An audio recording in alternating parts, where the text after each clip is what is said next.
अस्सलाम वालेकुम। कैसे हैं आप? ठीक होंगे। नाज़रीन गिरामी, आज की हमारी वीडियो का जो टॉपिक है वो है हज़रत ईसा जब दज्जाल का खात्मा करेंगे तो वो नबी करीम की किस तलवार से करेंगे और वो तलवार इस वक्त दुनिया में कहाँ मौजूद है। हुज़ूर नबी करीम सल्लल्लाहु अलैहि वसल्लम की 9 मुबारक तलवारों में से एक का नाम अल-बत्तार है। ये तलवार सरकारे दो आलम नबी अकरम सल्लल्लाहु अलैहि वसल्लम को यसरब के यहूदी कबीले बनु कनीका से माले गनीमत के तौर पर हासिल हुई। इस तलवार को सैफुल अंबिया नबियों की तलवार भी कहा जाता है। इस तलवार पर हजरत दाऊद अलैहिस्सलाम, सुलेमान अलैहिस्सलाम, हारून अलैहिस्सलाम, यसी अलैहिस्सलाम, ज़िक्रिया अलैहिस्सलाम, याहिया अलैहिस्सलाम, ईसा अलैहिस्सलाम और मोहम्मद सल्लल्लाहु अलैहि वसल्लम के इसमें मुबारका कुंदा हैं। ये तलवार हजरत दाऊद अलैहिस्सलाम को उस वक्त माले गनीमत के तौर पर हासिल हुई जब उनकी उम्र 20 साल से भी कम थी। इस तलवार पर एक तस्वीर भी बनी हुई है जिसमें हजरत दाऊद अलैहिस्सलाम को जलूद का सर कलम करते दिखाया गया है जो इस तलवार का असली मालिक था। तलवार पर एक ऐसा निशान भी बना हुआ है जो बतरा शहर के कदीमी अरब बशिंदे अलबदियून अपनी मलकीती अशिया पर बनाया करते थे। बाज़ रवायात में ये बात भी मिलती है कि ये वही तलवार है जिससे हजरत ईसा अलैहिस्सलाम इस दुनिया में वापस आने के बाद काने दज्जाल का खात्मा करेंगे और दुश्मनाने इस्लाम से जिहाद करेंगे। तलवार की लंबाई 101 सेंटीमीटर है और आजकल ये तलवार तुर्की के मशहूर ज़माना अजायब घर तोप कापी इस्तांबुल में महफूज है। दज्जाल के खात्मे के बाद हजरत ईसा इसी हाल में होंगे कि अचानक अल्लाह ताला की तरफ से उनके पास ये वही आएगी कि मैंने ऐसे बंदे पैदा किए हैं जिनसे लड़ने की कुदरत ताकत कोई नहीं रखता। तुम मेरे बंदों को जमा करके कोहे तूर की तरफ ले जाओ और उनकी हिफाजत करो। फिर अल्लाह ताला यजूज मजूज को जाहिर करेगा जो हर बुलंदो जमीन को फलांगते हुए उतरेंगे और दौड़ेंगे। उनकी तादाद इतनी ज्यादा होगी कि जब उनकी सबसे पहली जमात बहरे तिब्रिया से गुजरेगी तो उसका सारा पानी पी जाएगी। फिर जब इस जमात के बाद आने वाली जमात वहाँ से गुजरेगी तो बहरे तिब्रिया को खाली देकर कहेगी कि इसमें कभी पानी था। इसके बाद यजूज मजूद आगे बढ़ेंगे यहाँ तक के जबले खुमर तक पहुँच जाएंगे जो बैतुल मुकद्दस का एक पहाड़ है और जुल्म गारत गिरी अजियत रसानी और लोगों को पकड़ने कैद करने में मशगूल हो जाएंगे और फिर कहेंगे कि हमने जमीन वालों को खत्म कर दिया,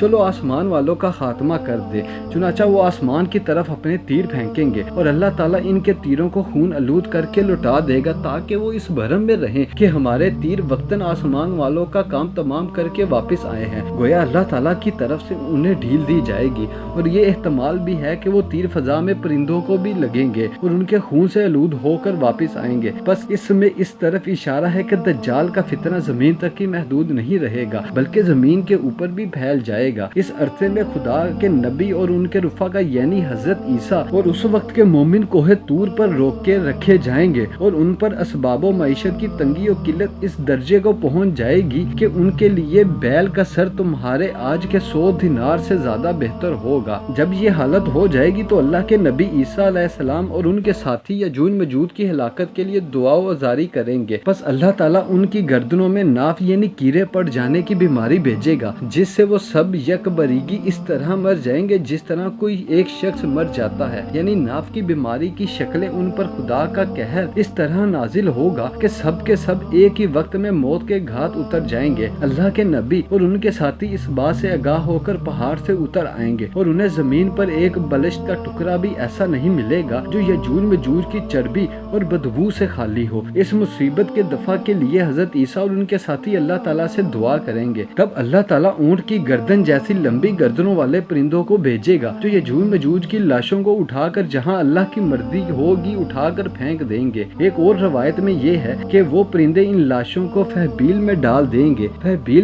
ये दरअसल एक जगह का नाम है जो बैतुल मुकद्दस के इलाके में वाक़या है। दूसरे मायनी घड़े के हैं और एक मायनी पहाड़ से गिरने के हैं और मुसलमान यजूज मजूज के कमानों तीरों और तरकशों को 7 साल तक चलाते रहेंगे। फिर अल्लाह ताला एक जोरदार बारिश भेजेगा जिससे कोई भी मकान ख्वाह वो मिट्टी का हो या पत्थर का और ख्वाह सूफ का हो नहीं बचेगा। वो बारिश जमीन को धोकर आईने की तरह साफ कर देगी।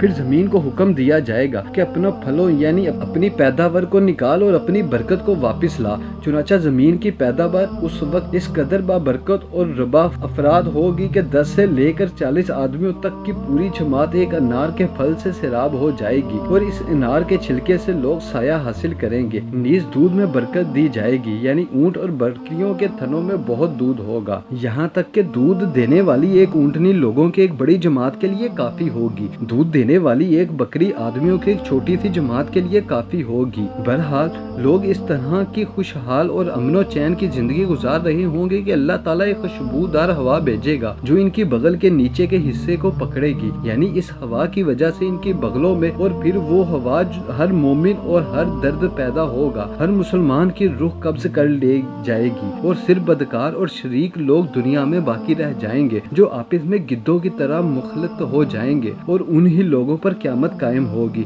اس پوری روایت کو مسلم نے نقل کیا ہے۔ تفسیر الباری ترجمہ شرح صحیح بخاری جلد نمبر 9 صفحہ 199 تا 191۔ اللہ تعالی ہم سب کو نیک اعمال کرنے کی توفیق عطا فرمائے اور دجال کے فتنے سے محفوظ فرمائے، آمین ثم آمین۔